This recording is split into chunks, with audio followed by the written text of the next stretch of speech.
Crypto price action may be a bit boring, but the news cycle certainly is not. And this week, it's really about the fight for freedom and the fight for the soul of crypto, as it says there in the title. That may seem hyperbolic, but the SEC continuing their assault, even in light of the Harris potential administration saying that they would lighten up on crypto and want to work with the industry. And of course, the very scary case of Pavel Durov in France. NLW and I are going to unpack all of it. It's the Friday Five. Let's go. Let's go.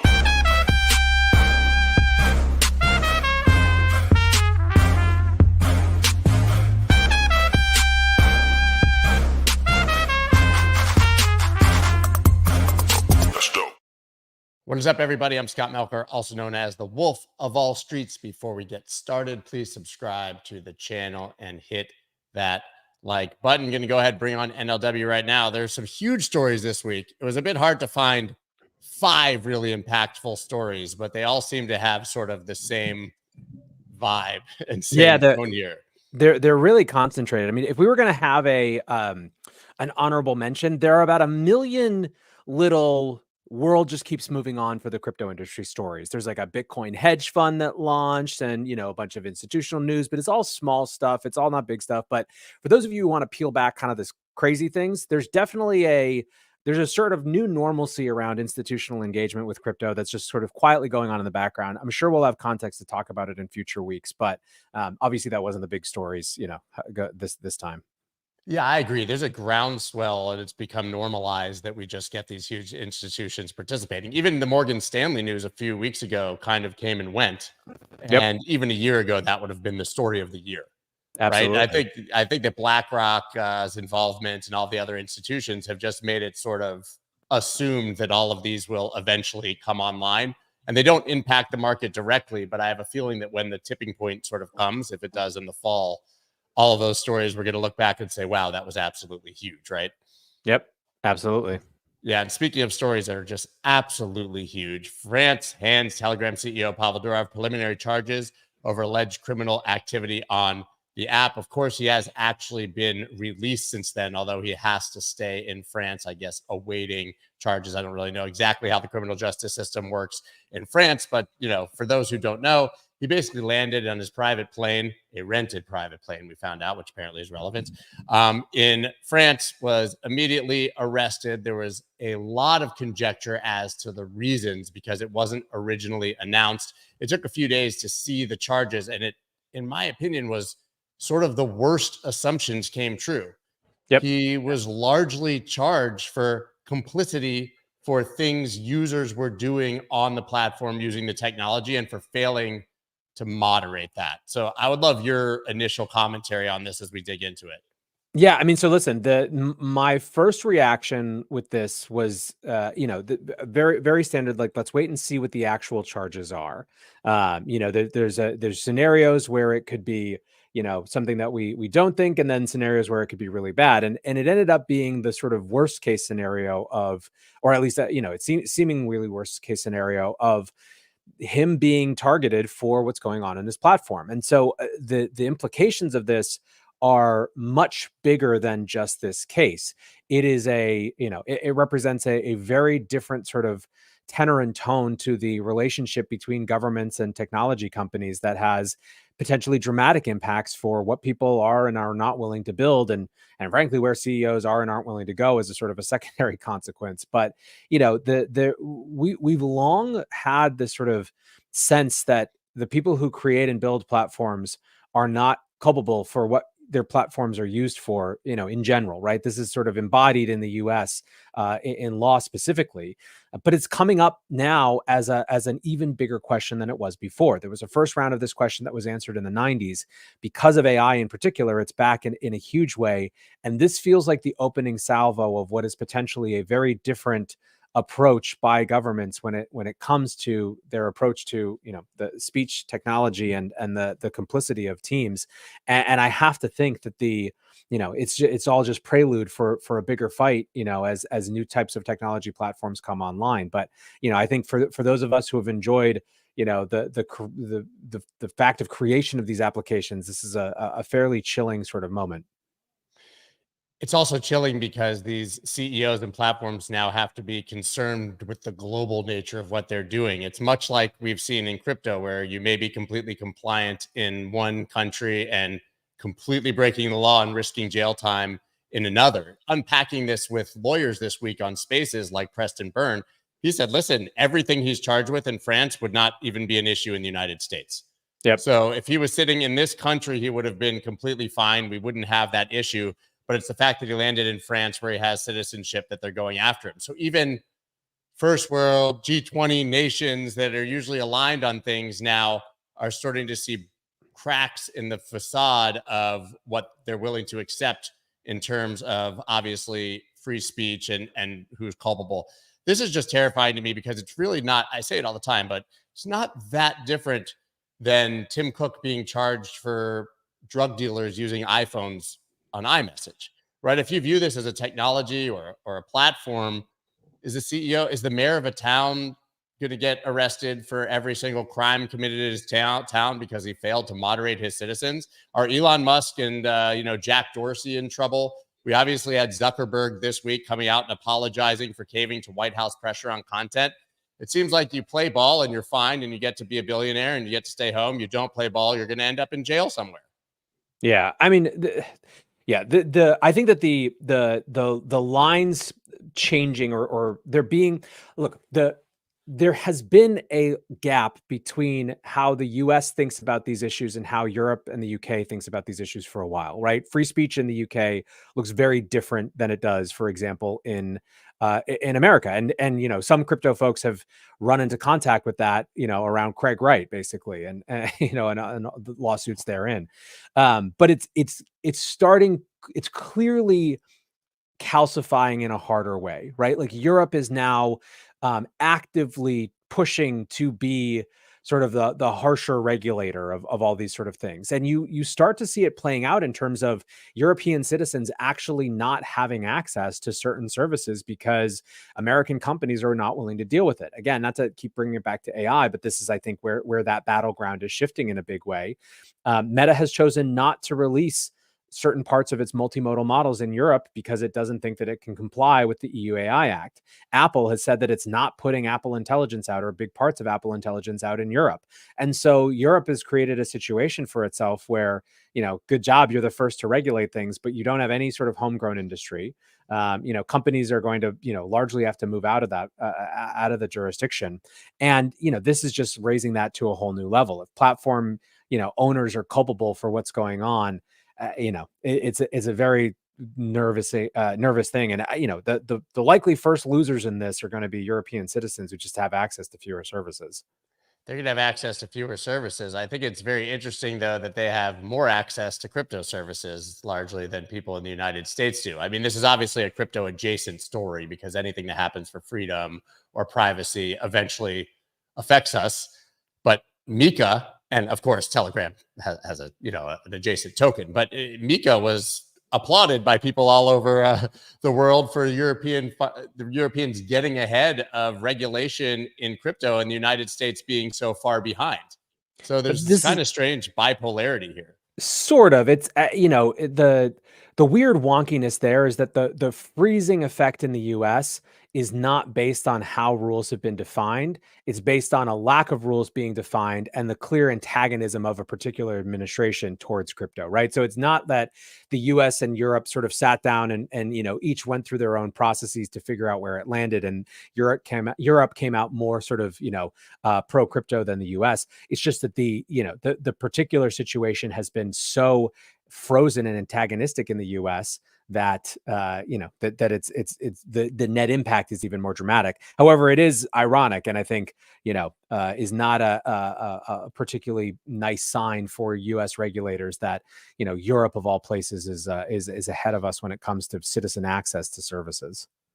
Absolutely crazy town. I mean, and that wasn't the only sort of bad news for Telegram this week. Obviously, blockchain went down, I believe, twice. This article was for 6 hours. I think there was another short outage afterwards, and that's largely because of the launch of a meme coin, of course, which they called here a meme coin. CoinDesk doing their best to edit. But a meme coin launches, and in the midst of all of this, their chain basically goes down for hours. I mean, rough week for Telegram. Yeah, it's brutal. Obviously, this is sort of very secondary in terms of the pain stories, but look, what happens next is going to be very weird, and I think we're going to see some strange bedfellows here.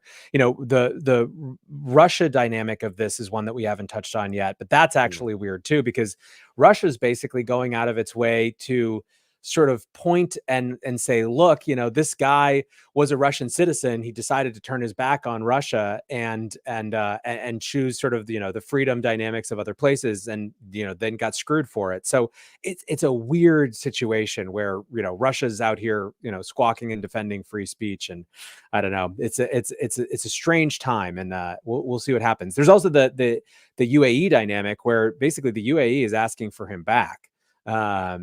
Because he's a citizen of the Emirates as well. So it's a very strange geopolitical moment where a single person and their product represents a lot of fault lines that have a lot more to do with sort of the way that the world is organizing and being reorganized than it does with just him himself.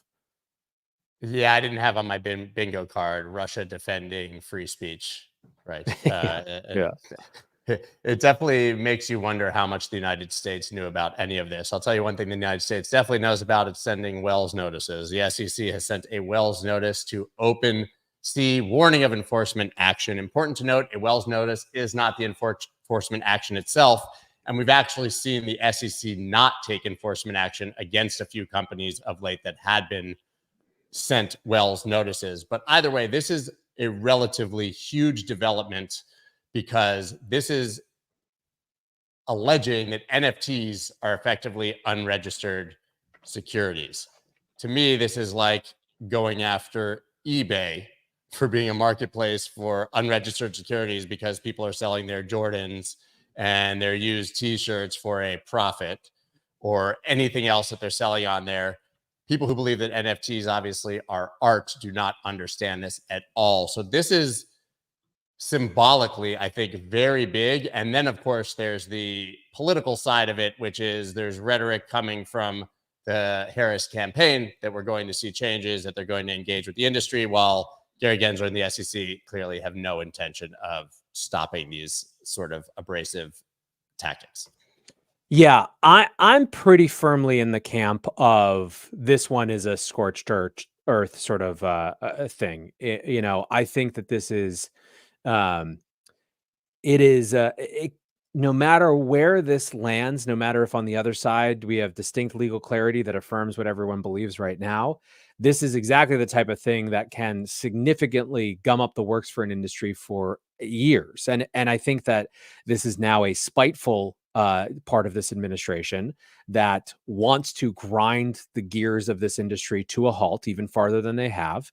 I think that they are perceive that they are losing power, but they still have power right now. No one's going to rate limit them from a power perspective in the middle of this election campaign. It's just not going to happen. I think that, I tend to be a person who looks to Occam's razor as the simplest explanation for things. And I think that increasingly, Gary Gensler's spite is the simplest explanation for things when it comes to the actions of the SEC. I think that makes sense, but he's not doing his party any favors here, certainly with the crypto industry. What I find interesting here is that we obviously have a little bit of precedence for this. Obviously, we had Stoner Cats, right? And impact theory, I think, being the biggest. But if you looked at the impact theory case, Tom, who's a friend of the show, but he did say, listen, you're going to put this much money in and it's going to turn into a hell of a lot more money. Right. And he sort of did the promoter part of the investment contract that they pointed at. But even in that case, where the CEO of the company outright came out and said, you're going to make a profit, we had two SEC commissioners, Uyeda and Peirce, of course, come out and say, this still doesn't qualify for the Howey test. You might as well be doing this with baseball cards, like I said, and, used tennis shoes. It doesn't make any sense. So going to the marketplace and not even the people launching them now and going after them is a huge, huge escalation. I tend to agree with you that this is scorched earth. I also tend to agree these things take a long time, and this will probably be dropped if we see regime change or even a different chairman at the SEC. I think these are just symbolic gestures, but this is a huge symbolic gesture. Absolutely. No, it is a fireball if it's scorched earth, right? This is not a small thing. I think that we're seeing, if you look at these legal cases, the middle ground kind of space that seems to be getting articulated is tokens not being securities in and of themselves, which we'll get into in a minute, but there being the potential that an offering of a token, especially an initial offering of a token, or an offering of a token by a centralized entity, can represent an investment contract, which will, unsurprisingly to anyone listening, make a lot of sense intuitively as where these lines might get drawn, right? That there are, you could sell things in such a way that they sort of start to constitute investment contracts.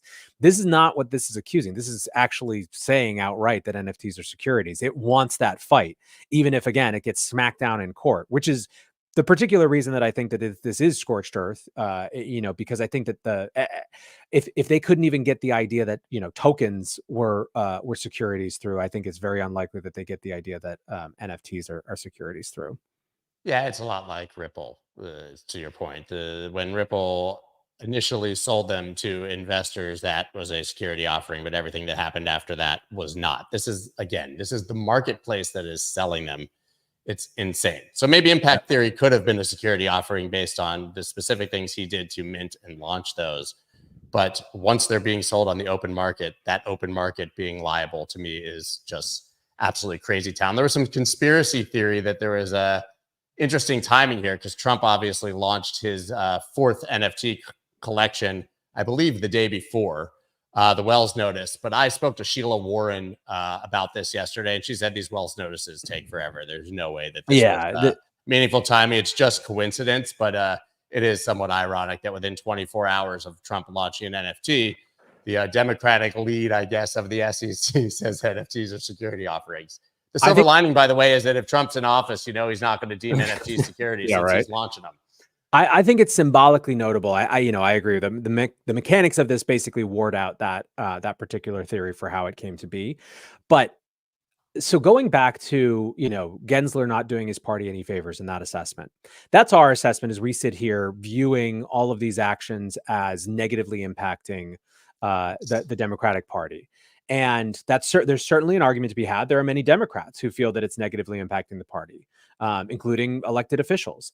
However, I think that there is a strong counter argument from many that, especially now with how aggressively Trump and the Trump campaign have moved in on crypto, I think that they will argue that if they don't win, it's a repudiation of crypto, right? That in fact, everything that Trump stood for will get bundled into, we won. And so America validated our opinion, not theirs. It is very rare that a party that loses goes through its platform and kind of, point by point figures things out. It's even rarer that a party that wins actually understands how they might have lost if they, and which of their positions were a liability. They're just going to say, look, we won. Scorecard says, us Mandate. 1, them 0. And that means all of the stuff that we stood for, right? Like this election does in some ways become a referendum, or at least you could see how Gensler wants to make it a referendum. People like Elizabeth Warren, Brad Sherman want to make it a referendum on their view of crypto as just another money thing that's,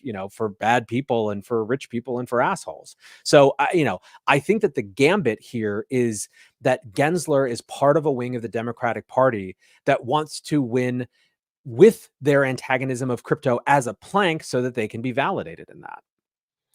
So my title is not hyperbolic. The fight for the soul of crypto and freedom rages on. Very real. Because it's very real when you describe it that way. And you sort of alluded to the next story. So we'll go ahead and move there, which is SEC's case against Kraken will proceed to trial. California judge rules. Now, this was largely viewed as a huge negative when it came out for the industry. You guys might remember, Coinbase also, most of their case was pushed forward. There shouldn't have been an expectation that this would be thrown out.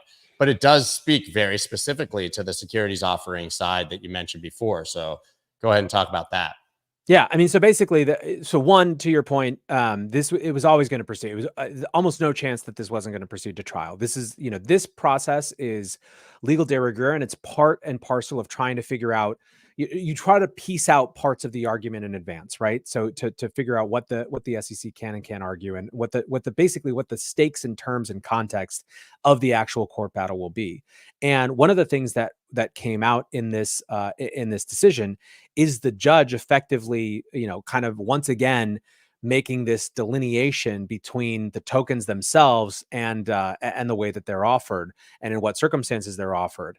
In fact, he went out of the way and basically said that he called the SEC on their use of the terminology crypto asset securities, basically saying it's confusing at best and outright lying at worst. So this was to the extent that you didn't actually think that there was a chance that this was going to get the case dismissed, there's a lot to be pretty positive about in here as well. Yeah, that's how I read it as well. I think that these cases are going to be big trouble for the SEC if they end up going through. I mean, after the Ripple sort of the Ripple decision, the Coinbase case had already sort of lost all of its teeth as far as them selling unregistered securities. And this is just going to be follow up in that. I wouldn't be surprised if these never get to trial by the time we're done, if these just get thrown out, depending on the regime change or not. But our last story, kind of crypto adjacent, I think, but it's obviously Nvidia. It was the top talk of the town for markets this week. They had earnings. They beat earnings. But apparently now when you beat earnings, even though your expectations are really high, if you don't beat earnings by quite enough, it can dump your stock. So Nvidia beat earnings after hours. Nvidia stock dumped. Stocks went up. Bitcoin went up. Then 24 hours later, all those things went down. And man, I can't figure out what is good news and what is bad news anymore. So let me try to sort of give you my framework for this. There's two things going on. One is sort of AI specific, and one is a larger framework. Nvidia more than any other company has, driven the last 2 years of stock market performance. It has been the sort of indicator of the generative AI explosion. It's been the place that has sort of benefited most, as well as represented most. Nvidia has so aggressively beat analyst expectations every single time that it's no longer a question of whether they beat expectations. It's a question of how much they beat expectations by. So one, there's a little bit of that just, it was only a couple percent that they beat expectations by. I think expectations were 28.7 billion in revenue, and it's like 30.4 billion in revenue or something like that. So that, sort of marker -1 against Nvidia was that they didn't beat expectations by enough.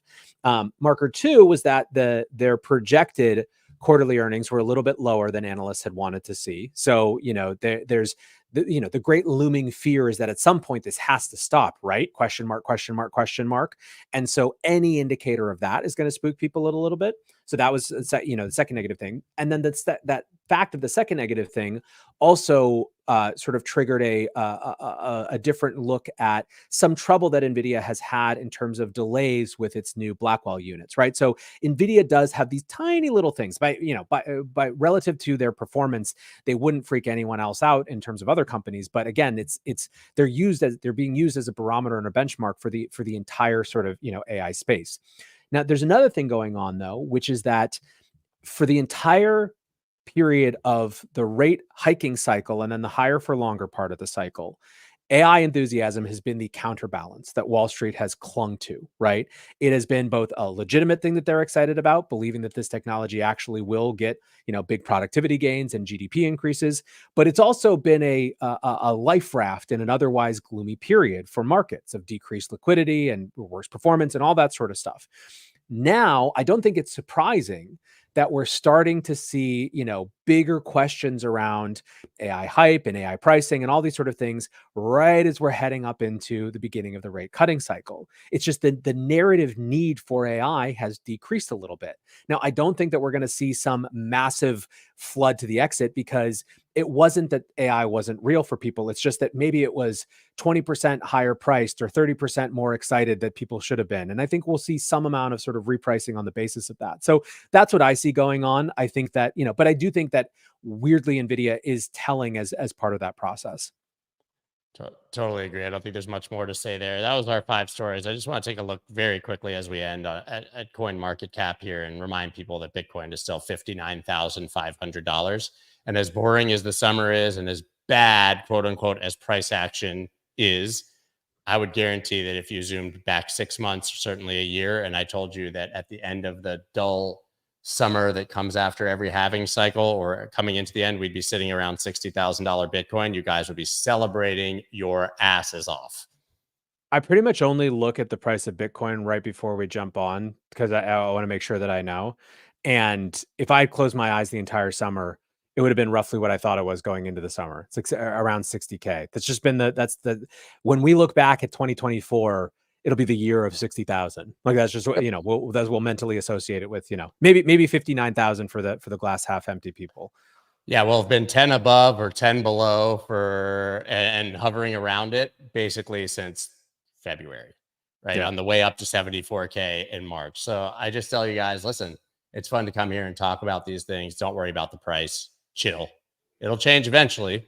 And for now, you could be touching grass, at least after watching this show for 27 minutes of your life on Fridays. That's all we got for you guys today. Follow NLW, of course, on X and his YouTube and podcast channels, The Breakdown. It is the single best show for that quick 10 to 15 minute update on everything that's happening. That's why he's so good at this by Friday, because he's already done it all week, man. Yeah, exactly. Thank you so much. Really appreciate it. We will see you guys next week. Bye, everyone. That's dope.